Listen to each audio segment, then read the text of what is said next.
Hello, magandang araw mga kawanes. So what's my take on about the pakikialam natin sa gobyerno, no? So kasi controversial ngayon yung corruptions. Very rampant. Talagang it's a very risky na topic, no?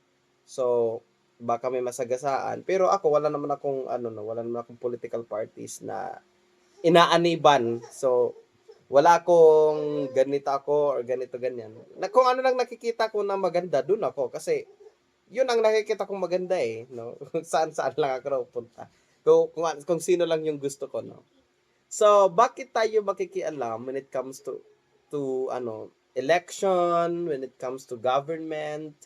It's because yung taong bayan ang nagsasuffer, even sa Bible, kapag mayroong hari ang Israel na hindi sumusunod sa Panginoon, sumusuway siya sa Diyos, nagsasuffer po ang bansang Israel dahil po sa kanilang kasalanan. When Israel sinned against God, hindi sila nililingon ng ating Panginoon, pinababayaan lang sila, kaya natatalo sila ng kaaway, kung anong mga kababalaghan, mga nangyayari sa kanilang bansa. No, napapahamak sila, no? Pero kung meron silang leader, meron silang hari na sumusunod sa Diyos, lagi silang nagtatagumpay sa mga laban. Ganon din sa isang bansa na kurap ang gobyerno, kurap ang mga namamahala, no? Nagsasuffer ang ating bansa, nagsasuffer po ang mga tao. So that's why pwede tayong makialam, pero hindi lang tayo magsasalita ng masasama, no? Hindi lang tayo magmumura, hindi lang tayo mag-aaklas, hindi tayo magre-rebellion, hindi tayo de-destabilize ng ating gobyerno because that is a form of rebellion, and a form of rebellion is against God according to First Samuel, no, na yung rebellion, ah yung ah yung rebellion talaga ay kinokondemn ng ating Panginoon. It's just like a form of witchcraft.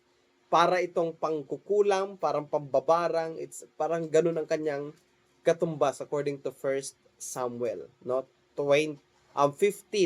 Babasahin natin sa 22, 23, 24, 25 pababa. So, ngayon, dahil nga dahil nga rebellion yung dahil nga parang witchcraft ang rebellion, hindi tayo aabot sa ganoong punto na kahit nakikialam man tayo sa gobyerno, hindi tayo aabot sa punto na we can express what we felt, no? Kung ano yung ating nararamdaman, no?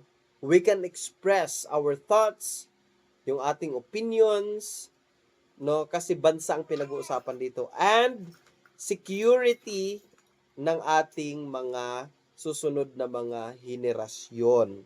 So that's why I believe na we can give our opinion about government.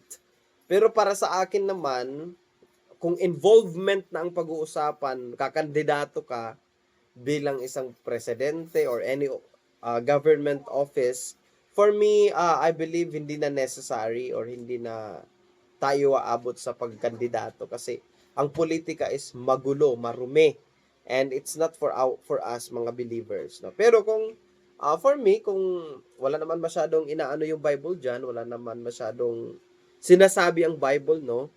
So for me, kapag kumandidato ka naman, siguro kapag hindi ka na compromise, ino-honor naman siguro ng ating Panginoon, no? So kumbaga, para sa akin lang, hindi lang siya talaga maganda or hindi lang siya talaga parang uh, what I mean is that it's not a place for us, no? Hindi yun yung mundo para sa atin.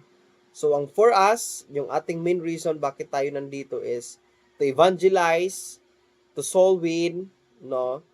To expand the territory of God, to expand the kingdom of God. If yung pagkandidato mo is yan ang magiging way mo to soul win, to reach more souls, to find the last soul, well, God will honor that.